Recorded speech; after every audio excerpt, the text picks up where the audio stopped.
बैशाख चौथ की कहानी। एक गांव में सेठ सेठानी थे। उनको एक बेटा और बहू थी। बहू बर्तन मांजकर पानी डालने नीचे जाती तो अड़ोस पड़ोस की औरतें उससे पूछा करती, आज खाने में क्या खाया?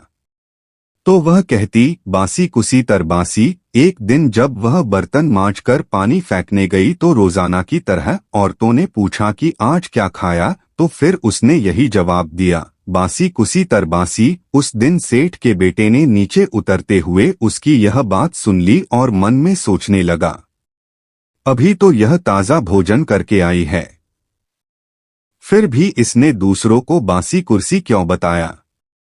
दूसरे दिन उसने माँ से कहकर खीर खांड का भोजन बनवाया। माँ, बेटा और बहू तीनों ने बड़ी प्रसन्नता से भोजन किया।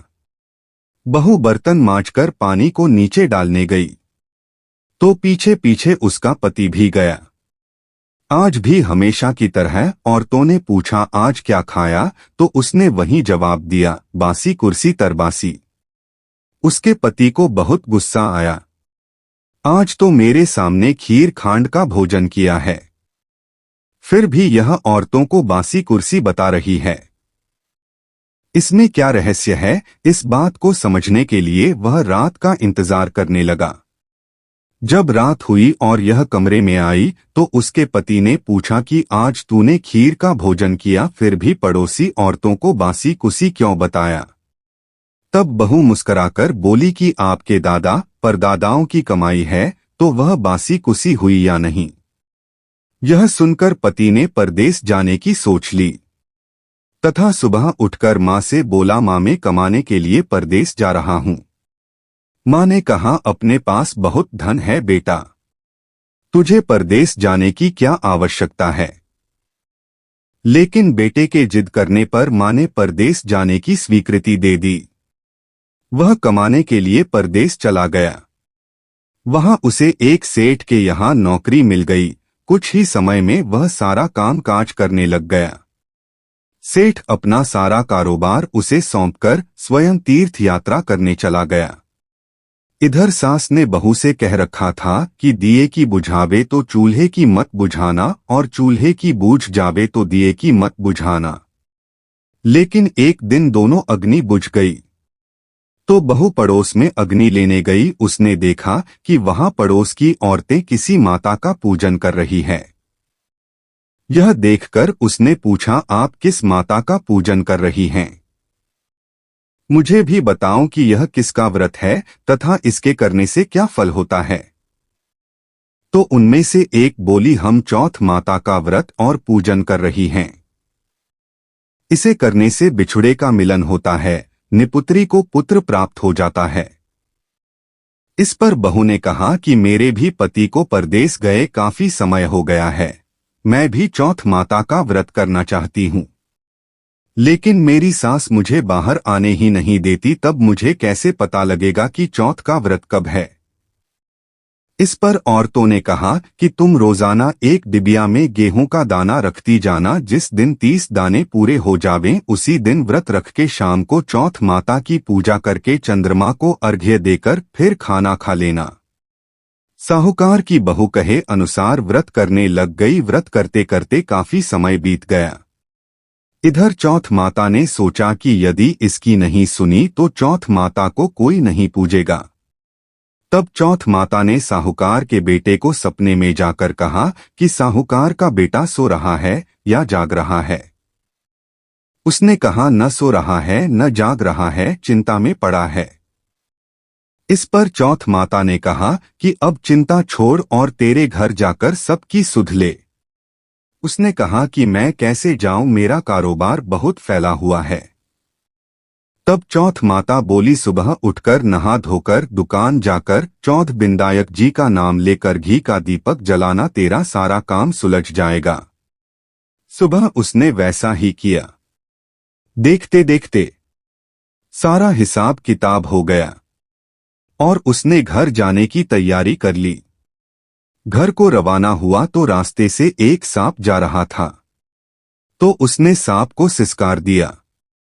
सांप ने गुस्से में आकर कहा कि मैं तो अपनी 100 साल की उम्र पूरी करके मुक्ति पाने जा रहा था। तूने बाधा डाल दी है।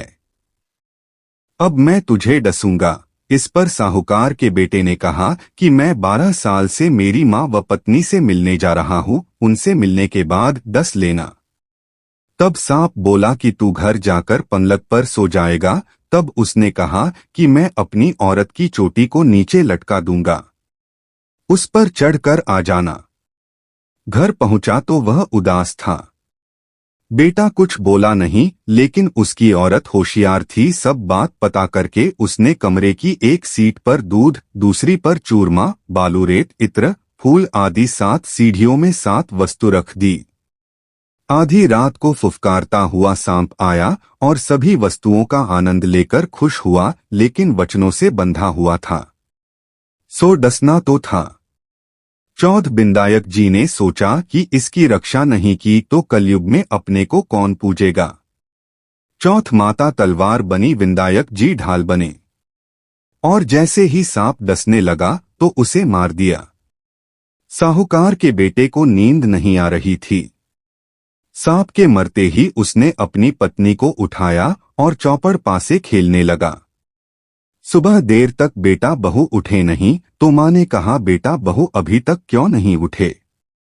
जाकर देखा तो रास्ते में खून ही खून हो रखा था। उसने कहा, मेरे बेटे बहू को किसी ने मार दिया। तब बेटा बोला, माँ मैं नहीं हूं, मेरा दुश्मन मरा है, वहां सफाई करावो तब हम आएंगे। माँ ने वहां सफाई करवाई, वे बाहर आए। बेटे ने आकर माँ से पूछा, माँ मेरे पीछे से किसी ने कौन सा पुण्य किया था क्या।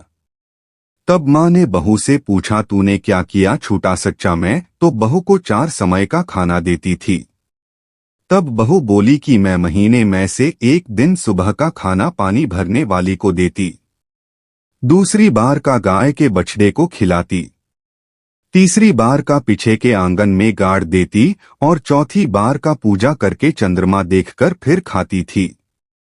मैंने पूजा के लिए बनिया की दुकान से घी गुड़ मंगवाया, सो उसका जाकर हिसाब किया। सास ने पानी वाली से पूछा तो उसने कहा कि महीने में एक दिन मुझे देती थी। बछड़े से पूछा तो उसके मुंह से फूल गिरे। पीछे का आंगन खोदा तो रोटी के सोने के चक्कर निकले। बनिया से पूछा तो उसने भी कहा कि महीने में एक बार मेरे से भी गुड़ मंगवाती थी। फिर बहू ने कहा कि मुझे अब वैशाख की चौथ का उद्यापन करना है। सास बहू ने चौथ माता का व्रत व उद्यापन धूमधाम से किया और आराम से जीवन बिताया। हे चौथ माता उस पर प्रसन्न हुई जैसी सब पर प्रसन्न होना और सभी की मनोकामना पूरी करना और सबको अमर सुहाग देना।